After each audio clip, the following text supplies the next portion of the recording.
And Jenny in Blackpool has given us a call. Morning to you, Jenny. Kamalyn is still here as well. Jenny, what would you like to say? Well, it's just I had to leave my flat because of harassment and bullying and assault. I got assaulted by a tenant that lived upstairs. It was peaceful there until she moved in, and then it was a nightmare from day one. It just got worse and worse.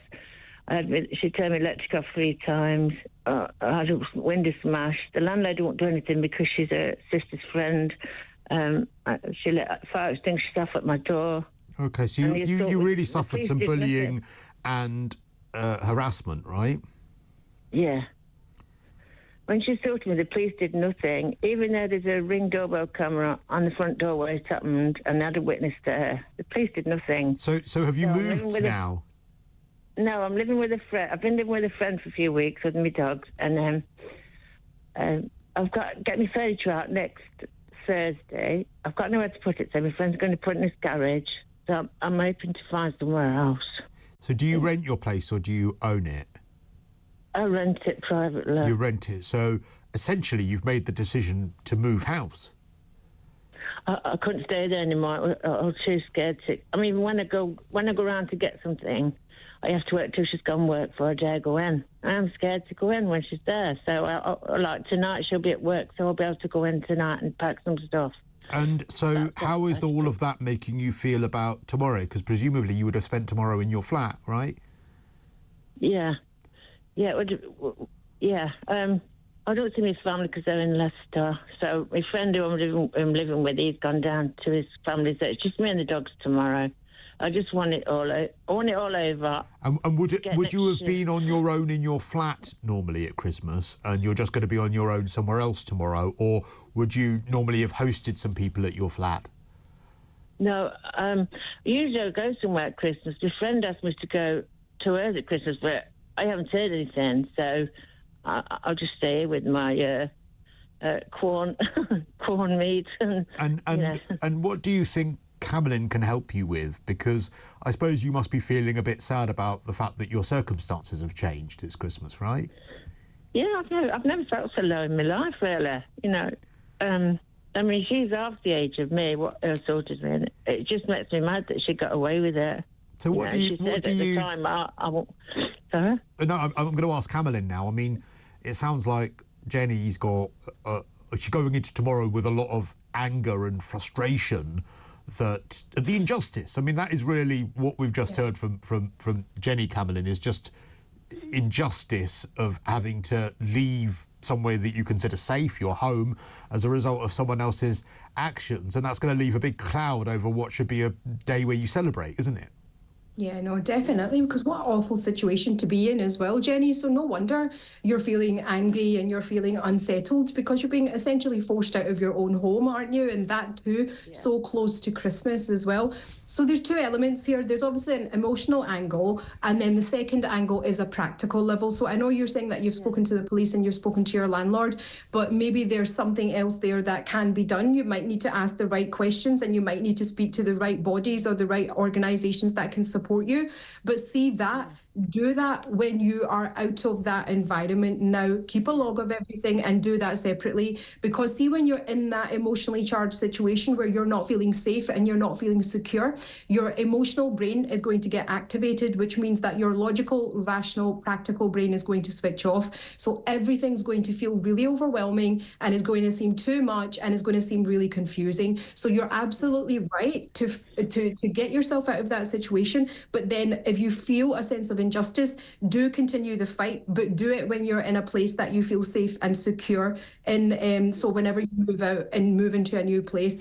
Regarding tomorrow, like, that's the emotional side of things now. So regarding tomorrow, I know you won't be at home, but maybe you can do things that will make you feel as cozy or remind you of home, even if it's like taking things with you, like pillows or like TV, like TV programs. Everybody watches things on laptops anyway, but whatever you'd like have that reminds you of home, take that with you, so that even though you're not at home, it feels like home for you tomorrow. And also, I'm going to reiterate to you, Jenny, what I reiterated to the caller that we had earlier, in as much as you know, sometimes when bad things happen to you, you have to take control yourself and change your circumstances. Now, you had two choices when you had this terrible neighbour.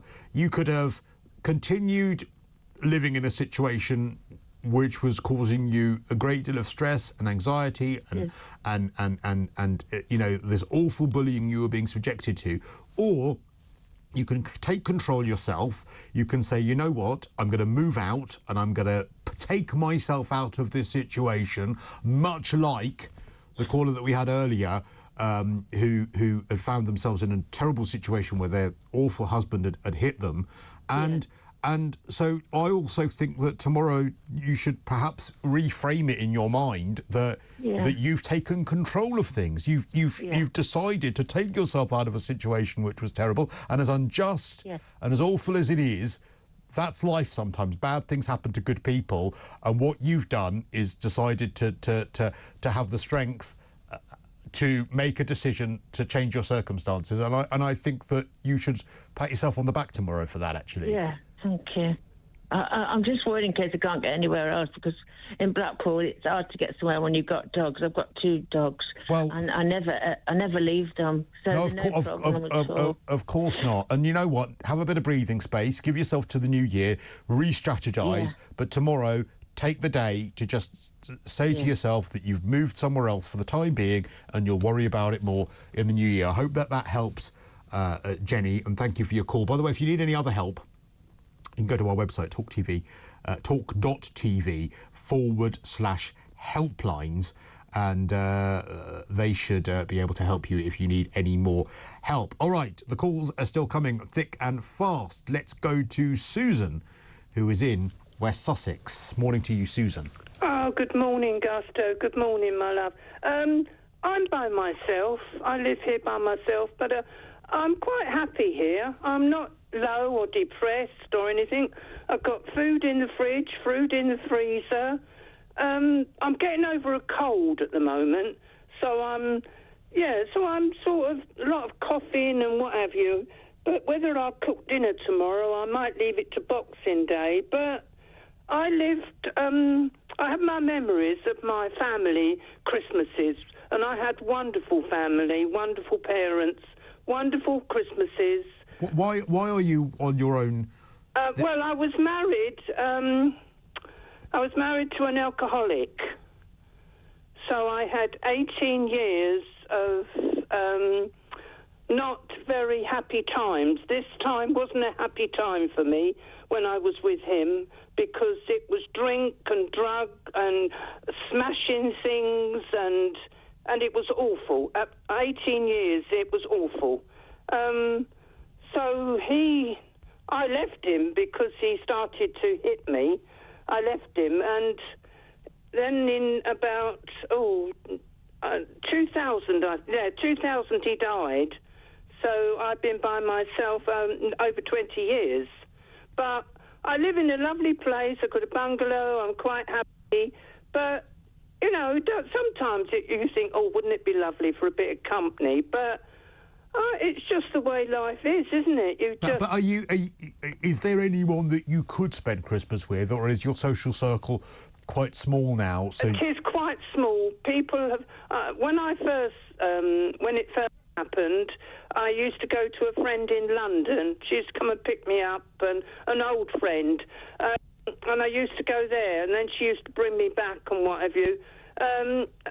So I used to go there. Then they come here one year, and then but she died, and we fell out anyway. So, okay. But it does sound like and Kamalyn. I mean, what that is interesting about your story, Susan, and Kamalyn, I'd love to hear what you think of this. Is it's a real example of reframing why you're on your own, because as Susan has just outlined some of the reasons that she's on her own, and that actually it's exactly what we've been saying, that sometimes being on your own when you've been in a relationship that's been either mentally or physically abusive, or both, or where there's been alcohol involved, or things like that.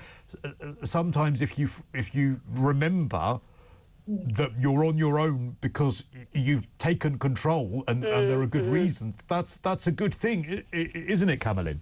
Yeah, so this is a perfect, Susan, this is a perfect example of how you can be in a relationship but still be unhappy and still be lonely, whereas now, even though you're not in a relationship. Yeah, so do you see what I mean? So even though you were with him, you would have still felt that loneliness, you would have felt that isolation. You probably dreaded Christmas and the run-up to Christmas. When you're with an alcoholic, you don't have a normal life. No. You don't have a normal life. And he left. He went to work one night, and he left me in such a state of I phoned the Samaritans. I wasn't going to do anything, but I just wanted to talk to someone, and they said you should go and get counselling. And when I went and got counselling, oh my God, that was the making of me. I couldn't wait to get there each week, and it made me stronger. Yeah. Well, Susan, I think you're a prime example. Got to go, but thank you, my love. And I think you're a prime example. And Kamalyn, I just want you to pick up on this again. But you're a prime example of.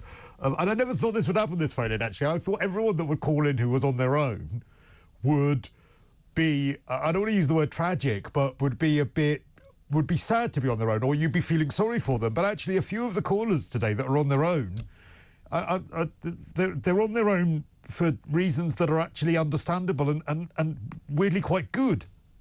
Yeah, and they should celebrate their freedom. Yeah. That's what they should be doing. They should be celebrating themselves and celebrating their freedom because they have chosen to remove themselves from a really toxic, unhealthy and controlling situation. It's always, always, always better to be alone and happy rather than being surrounded by people that make you feel miserable. Yeah, and I never thought that would happen. I really, I have to take my hat off to talkTV and the people who are watching along today, because I never thought in a million years that there would be people that would call in who are on their own and you'd actually think, yeah, fair play to you. Well done you. You've done the right thing.